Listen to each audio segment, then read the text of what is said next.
All right, well, good afternoon. I'm afraid there's going to be more of these COVID updates coming in the next few months, and I do want to reinforce what the governor and Dr. Jonah Caldoun said earlier today.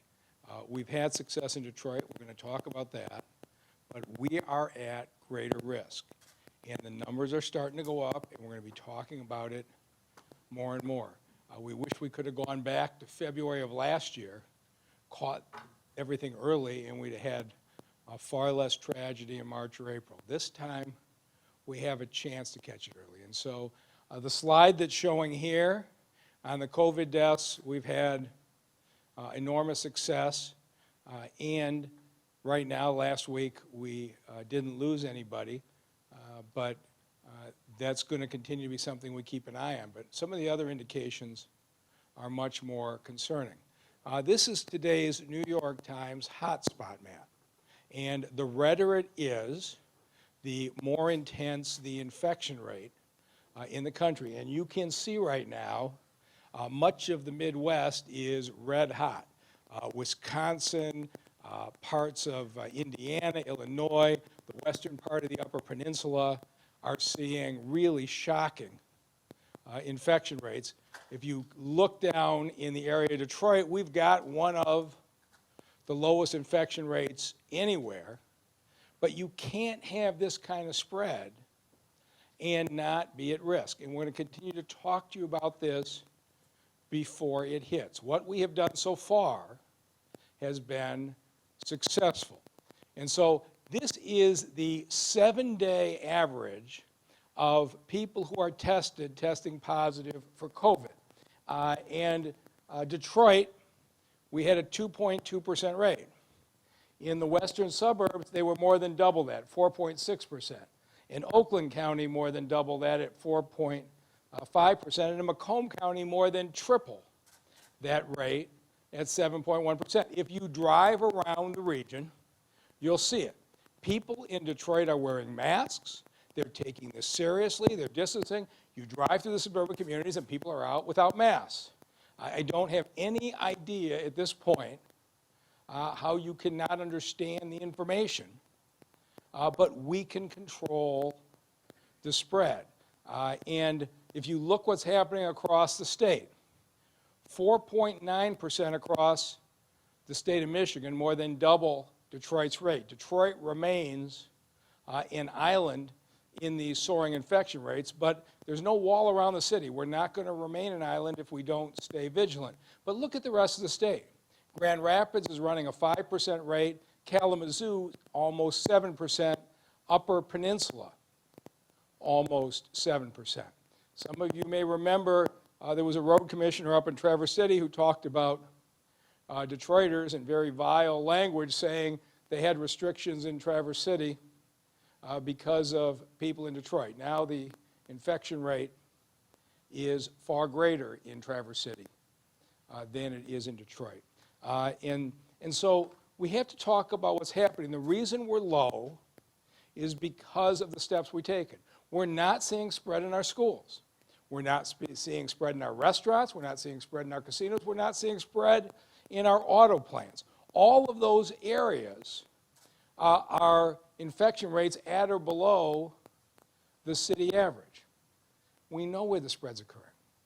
It's when your family is gathering on weekends. It's when your friends are coming together.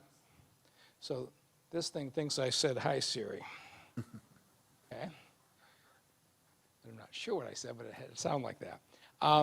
So these gatherings where we're relaxing, where you're not wearing masks, this is where the spread is occurring. Now let me show you the numbers. That all looks great, right? And Denise Fair and the team have done a great job, but here's the numbers we're seeing that are more concerning. I look every day, every morning, at how many people are in hospitals in the city of Detroit with COVID. 2 weeks ago, 40 hospital beds were filled with COVID patients. Today, it's 60. Now, in April, it was 1,000. So we aren't to those rates. But to go from 40 to 60 in 2 weeks at a 50% growth rate, if that continues, We'll be at 200 by the end of November. We'll be at 400 by the end of December. And we will have to reopen the TCF Center before the end of January. We have to catch the trend now. But this hospitalization rate is the most disturbing number that we have seen. As the governor and Dr. Calhoun talked about earlier, the hospitalization rate's going up a lot faster in other places. It's going to be compounded by the fact that every year hospital beds tend to fill with the seasonal flu. And so when you start to take the beds offline because of the seasonal flu and you look at what we have remaining, it's a serious issue. And so I want to say two things today. The national media coverage when Detroit got hit, I made no secret of the fact. I thought it was condescending. I resented it. It was like Detroit's a poor city, Detroit's a bunch of victims. I didn't believe that for 1 second. I believed we were going to fight back more effectively than anybody, and with our testing and with our distancing, we remain a really stark outlier in the national trend. But we are there because you've made the commitment every day. And when you look at these hospitalization numbers, remember the people in your families and in your circles of friends that are vulnerable. You may be young and healthy, you may be able to weather without going to the hospital. But when you're interacting with folks without masks, you're putting them at risk. And so as far as the specific points we want to talk about, I'm going to turn it over to the director who's led us through this pandemic, Denise Fair. Thank you, Mayor. I'm going to echo just a few things that you said just to highlight. So Detroit is leading the way, and our infection rate right now is at 2.2%. And that is because the Detroiters, the residents and the businesses have decided to take this seriously.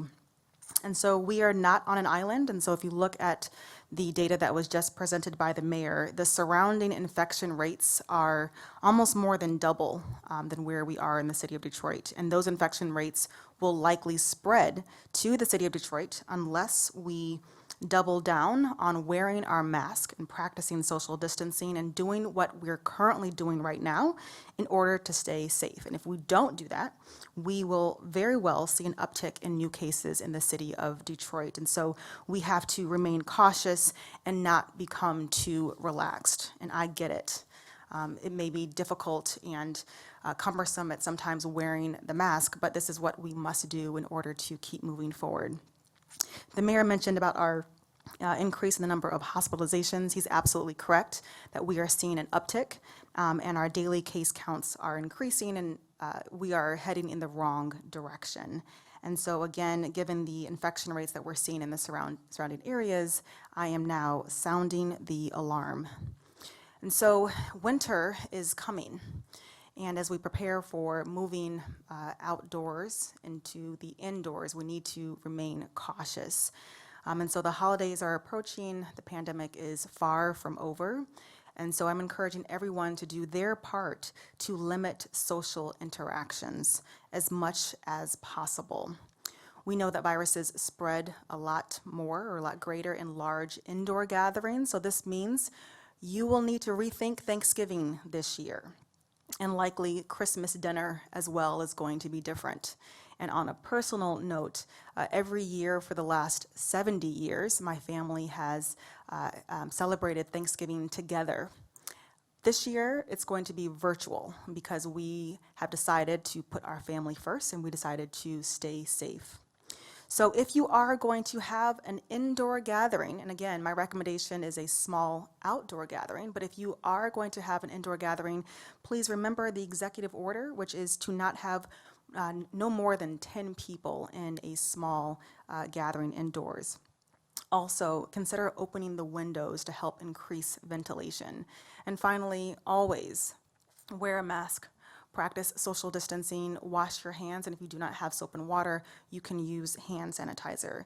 You've heard these precautions before. This is nothing new, and the recent guidelines have not changed. So I will say again, I encourage you to be careful. Don't avoid this guidance and don't dismiss it.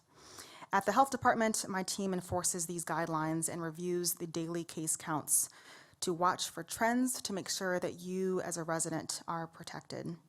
Again, we cannot stop this progress right now, because if we are relaxed, we will go right back to where we were when this pandemic first hit this city. The precautions that we have taken so far has saved many, many lives, and more will continue to be saved if we simply stay the course. So again, I encourage residents and businesses to continue the great work they are continuing to do in keeping this city safe. And so with that, I'll turn it over to the mayor. So we know everybody is tired of the pandemic, and we know everybody's tired of the restrictions. But it's going to be a few more months. It just is. And we have done such a great job. The economy of Detroit is been open to a significant extent because our businesses are open because of the care that we've taken. We don't want to see those businesses shut down. We don't want to see people put back out of work. So please continue to listen to this. We have also, as we talk about jobs in the city, some really remarkable news. And with me today is Ron Stallworth, who is Fiat Chrysler's leader on the plant, and Nicole Sherrard-Freeman, the person who has been running Detroit at Work, to give you an update on the hiring. And you remember that the agreement that we struck with FCA was relatively simple. We bought them that 200 acres of land and gave it to them at no charge and gave them a tax break in exchange for one thing. We wanted those 5,000 jobs to be offered to Detroiters first. And the deal we struck was that Detroit at Work would hold job fairs, would screen applicants, and would send Detroiters through on a list, and they would be interviewed first. There were some of the members of council voted against this. They didn't believe that Detroiters would really get the jobs. And that was very disappointing. But we now have an updated report. The plant is not going to open until March or April of 2021. But we wanted to give you an update of the progress that we're making. And I'm proud to say 4,100 Detroiters have already been hired. I'll say that again. FCA has hired 4,100 production workers, 4,100 Detroiters have been hired. And so what Detroit at Work did was hold fairs. We had 10,000 Detroiters we thought were qualified that we provided to FCA on a list. 5,500 of them were invited in for interviews. 4,300 have gotten an offer. 4,100 have already accepted the offer. Think about this. More than 4,000 Detroit families with a middle-class job. They start out at $17 an hour and ultimately work up to $28 an hour. And this process is ongoing. The hiring is not done, and our list is not done. And so the interesting thing happened. The FCA had folks who either through natural turnover, folks who may have been a little shy of COVID, who took retirement early and the like, but they had openings in the Warren plant, in their Sterling Heights plant, in the Jefferson North plant, and they offered to the 4,100 workers who've taken the job, do you want to start early as a supplemental worker, a little bit lower pay, start work at those plants right now, and then we'll bring you down to the Mac plant when it opens in 2021. 3,400 people, residents of Detroit, have agreed to jobs at the other plants. So we're getting money in their pockets. You're going to get a chance to hear a few of their stories when they're here. So we started out without knowing how well this FCA-Detroit partnership was going to work. But when FCA called up Nicole and said, can you help us fill our Sterling Heights and Warren vacancies in the short run, we said, that's jobs for Detroiters. We'll take that on, and we have done it. There are going to be about 1,100 more hired permanently, mostly at the existing Jefferson North plant. And then on an ongoing basis, as people leave, there will be more hires. And the contract provides that whenever FCA is hiring, a year from now, 5 years from now, 10 years from now, they have to interview from the Detroit list first before they can move on. And we are going to be committed to making sure there is always a supply of Detroiters first. I can't wait to walk into the plant to see 4,000 or 5,000 workers, all from the city of Detroit. But that's fair. I mean, the city of Detroit made that plant possible. But there are more opportunities for you, and so we're encouraging you. If you're in the city, if somebody that you care about is in the city, go to DetroitAtWork.com. And so with that, I want to turn it over to the two people who have made it all possible to talk about where we're going from here. And we'll start with our Director of Detroit at Work, Nicole Sherrard-Freeman. Thank you, Mayor. So I'm excited to be here with my partner, Ron Stallworth, today, and we are very excited to report out what became of the FCA event. You know that we ran more than 1,100 events with dozens of community partners and faith-based organizations, community-based organizations, neighborhood groups. There were thousands of Detroiters on that list, and so I can't tell you how excited we are that this opportunity came to be for Detroiters just as we had promised. And so I want to turn it over to my partner, Ron, to talk a little bit about the partnership. Thanks, Nicole. And let me start by saying the mayor mentioned that the city wasn't sure how this was going to go. Well, the company wasn't sure how it was going to go either. In fact, we had some uncertainty and some trepidation.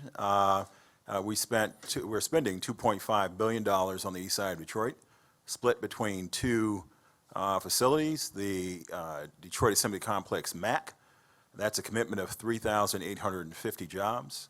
Detroit Assembly Complex JNAP, as you know, is Jefferson North Assembly Plant, that's a commitment of 1,100 jobs. So there was some trepidation. Now that said, what we come to realize is that we have some very strong partnerships in the city of Detroit, strong leadership through Mayor Duggan, as well as the Detroit City Council. So we quickly found out that not only are these folks capable, but very business savvy. And I want to point out also the work that Nicole Freeman has done at Detroit at Work. If you can imagine hiring these number of people at one time, in addition to spending the money, we wanted to be certain that we had a partner in terms of workforce issues that we could rely on, that was smart, that was a problem solver. And Detroit at Work, through Nicole Freeman's leadership, she provided all of that. So I want to thank you on behalf of the company and our leadership. Most importantly, though, what gave us the most comfort is knowing that we were in a city that we've been in for 100 years. We know this workforce. We had confidence in this workforce. And we knew that Detroiters were ready to work, eager to work, had the passion to work.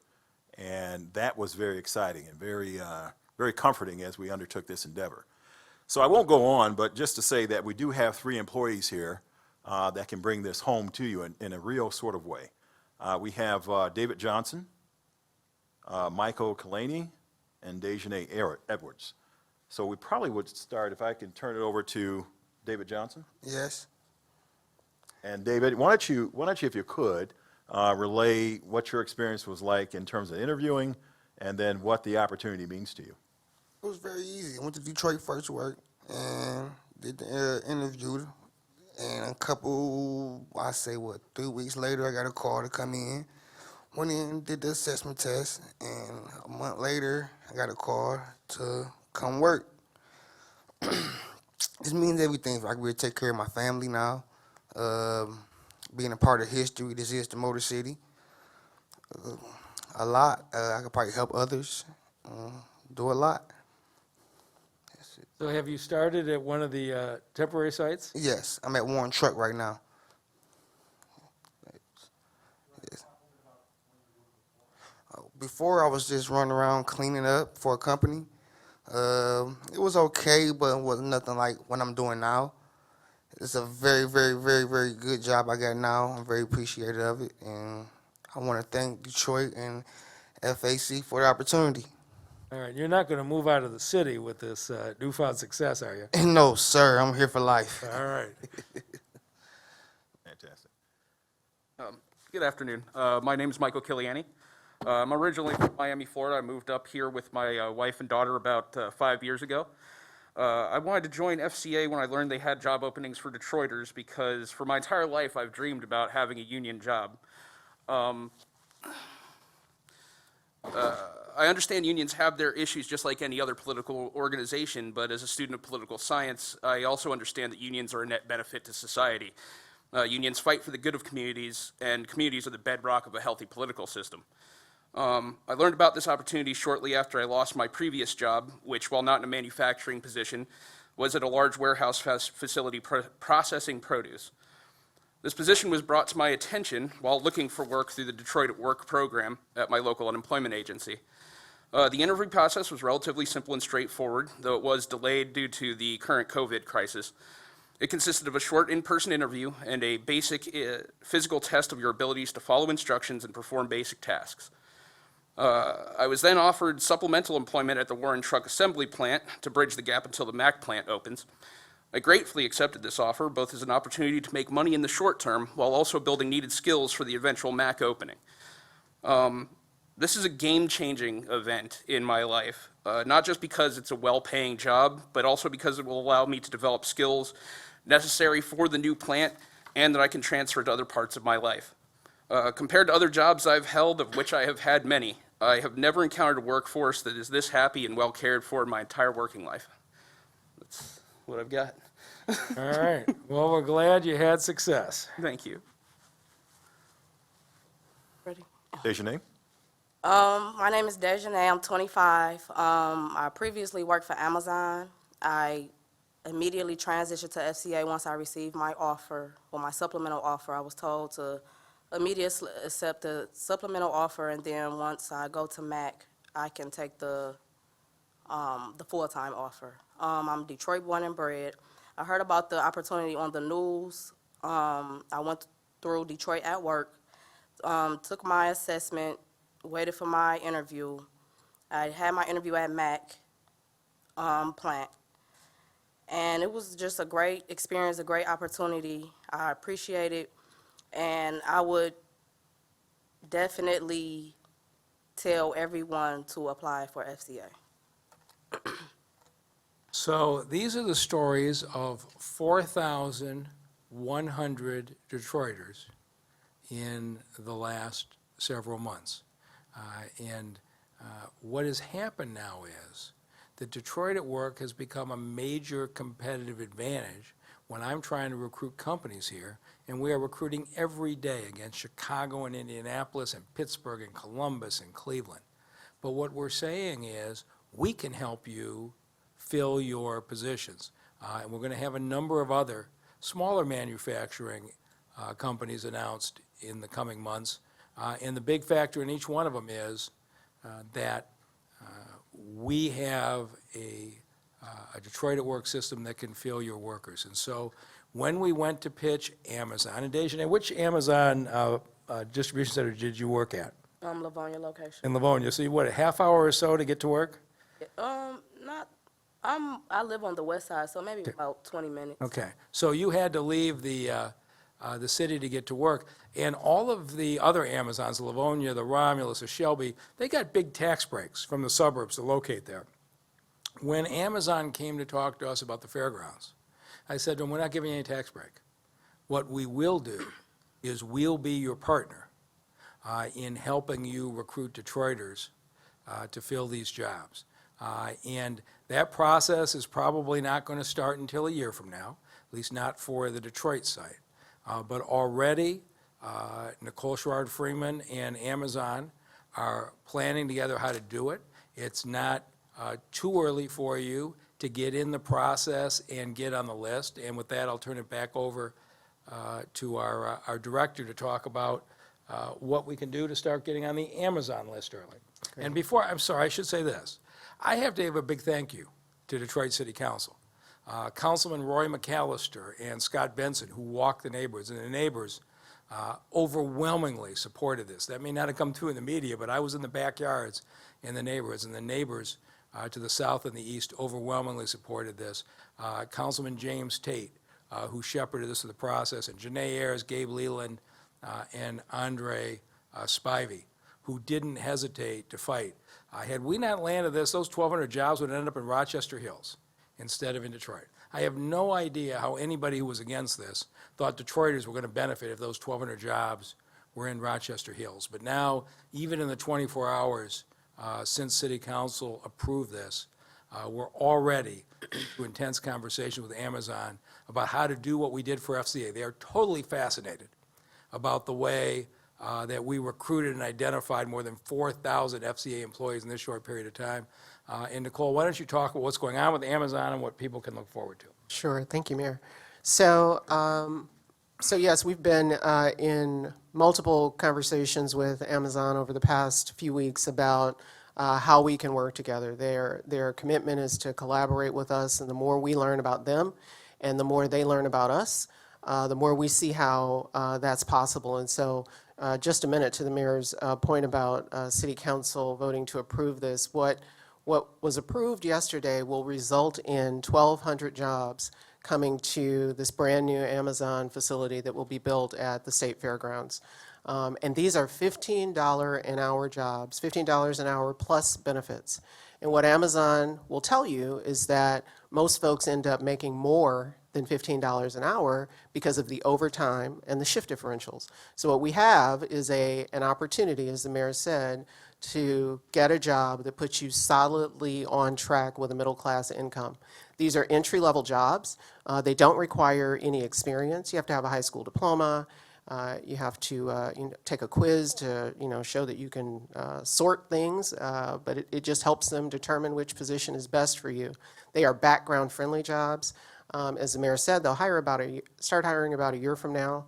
But you can go to DetroitAtWork.com right now, and on our homepage, you'll find a button that says, click here to learn more about Amazon jobs. So we are starting to collect names and phone numbers and email addresses now so that we can reach out to you as more information becomes available. Let me tell you just a couple of things about what you can expect from Detroit at Work as we get ready for Amazon. We know that these jobs are working with some of the best equipment in fulfillment centers in the country. And while Amazon doesn't require it, what you can expect from the city and what you can expect from Detroit at Work is a way to get ready for that so that you are even more prepared when you walk in the door. So go to DetroitAtWork.com. We are taking names and numbers, and we will keep you in the loop as this continues to develop. So before we go to questions, ask Michael or Dejanay or even David, did you go into one of the 8 Detroit at Work offices? Is that how you started, or did you do it online? I went into one of the Detroit at Work offices. I went to the unemployment office and got it through there. And what was your experience like at the Detroit at Work office? I shouldn't ask a question I don't know the answer to. I guess we'll find out together. Actually, it was very smooth, and all the people there were very helpful and pointed me towards the various opportunities that were available. And they worked with me a lot. Like they kept in touch and made sure that I was still going through the process.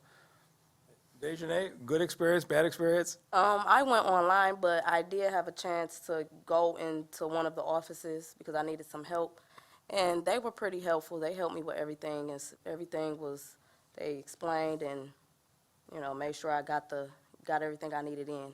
So the two of you would encourage people to go to Detroit at Work if they're looking for a job? Oh, Definitely. 100%. Definitely. Okay. All right, so I'm glad you got endorsements, and with that, we'll take any questions.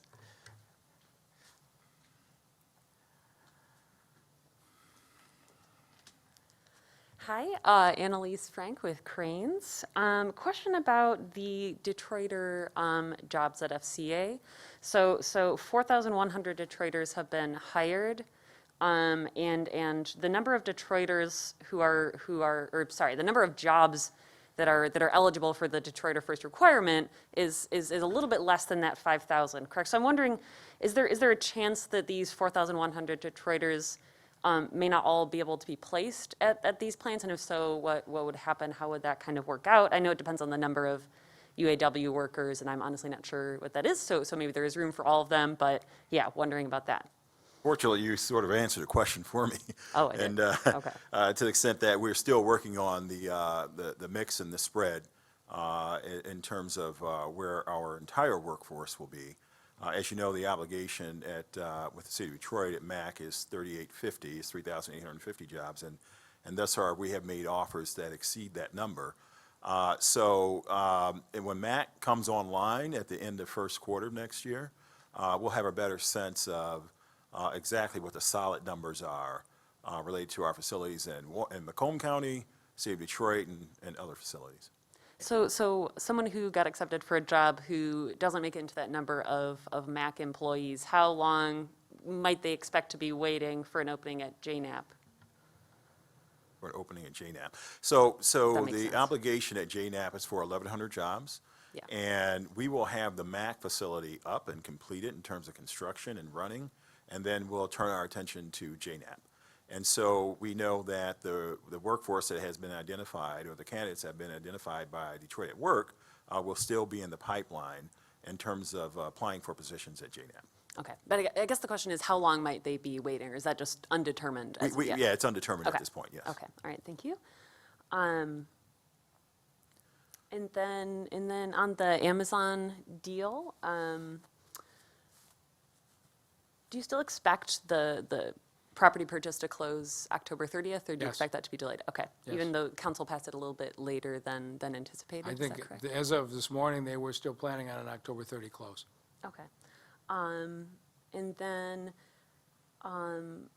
Nicole, you mentioned that you're working with Amazon since the deal closed, in terms of, Detroit at Work and Amazon working on jobs. I know there was, substantial amount of financing for Detroit at Work, with FCA. Do you expect, financing to come, for, providing that Amazon pipeline? So we are funding the work that we do with Amazon from our normally federally allocated funding streams and from, grants we get from philanthropic partners. So I am not anticipating any additional funding. Would welcome it, but am not anticipating it right now. So if you think about the way Detroit at Work functions, if you walk in and you're interested in a manufacturing job, we have a track. If you want to be in healthcare, we have a nurse assistant track. If you think you might be a driver, we've got a whole variety of driver tracks. If you want to be a police officer, we got a police officer track. What Detroit at Work does is track you to your interests and your skills. And so while I do expect us to direct a large share of folks to Amazon, we also will have a number of other options. That's why we say everybody should go to Detroit at Work. And the same thing that I know we told these workers here, we said the FCA hiring process is probably going to be 6 months or a year. Don't quit your job. But when they offer, accept, right? That's what we told you at the time. And we're going to say the same thing in the Amazon process. We're going to create the pipeline, but we want people, you might be in a $10 an hour job washing dishes somewhere. That's okay.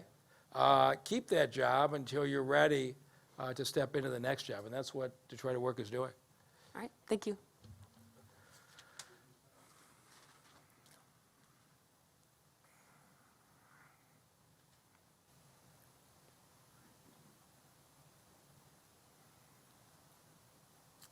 Hi, Eric Lawrence from the Free Press. I was wondering, in terms of and I'm sorry if I missed it, when the plant opens up and you have all these supplemental workers that are going to be up in Macomb County now, are you going to be expecting more hiring up there? As you shift people back down to Detroit? That's likely. I can't give you numbers right now, but that's very likely, yes. So that we have to make sure we have a full workforce once the supplementals move back to MAC.